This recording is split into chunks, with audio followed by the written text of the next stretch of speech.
வாக்கு திருட்டு என்ற அணுகுண்டுக்கு பிறகு இப்போது ஹைட்ரஜன் குண்டு வரப்போகிறது என்று ராகுல் காந்தி கூறியிருக்கிறார். பீகார் மாநிலத்தில் வாக்காளர் பட்டியல் சிறப்பு திருத்தத்தின் மூலம் 65 லட்சம் பேர் நீக்கப்பட்டுள்ளனர்.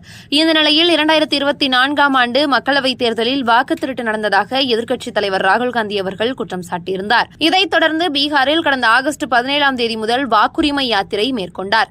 அவரது இந்த நடைப்பயணத்தில் தமிழ்நாடு முதல்வர் ஸ்டாலின் அவர்களும் தெலுங்கானா முதல்வர் ரேவந்த் ரெட்டி உள்ளிட்டோர் கலந்து கொண்டு ஆதரவு தெரிவித்தனர்.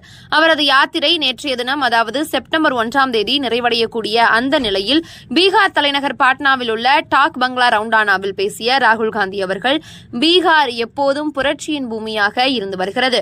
வாக்கு திருட்டு என்பது வெறும் வாக்குகள் மட்டும் திருடப்படுவதல்ல, அது உரிமைகள் திருட்டு, இடஒதுக்கீடு திருட்டு, வேலைவாய்ப்பு திருட்டு, கல்வி திருட்டு, ஜனநாயக திருட்டு, இளைஞர்களின் எதிர்கால திருட்டு என்று ஆவேசமாக பேசியிருக்கிறார்.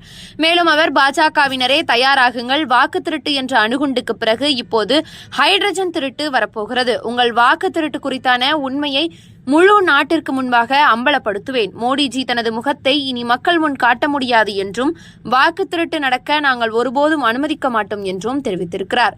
இதற்கு பதிலடி கொடுத்திருக்கக்கூடிய பாஜக எம்பி ரவிசங்கர் பிரசாத் அவர்கள், அணுகுண்டு மற்றும் ஹைட்ரஜன் குண்டு தேர்தலுடன் எவ்வாறு தொடர்புடையது?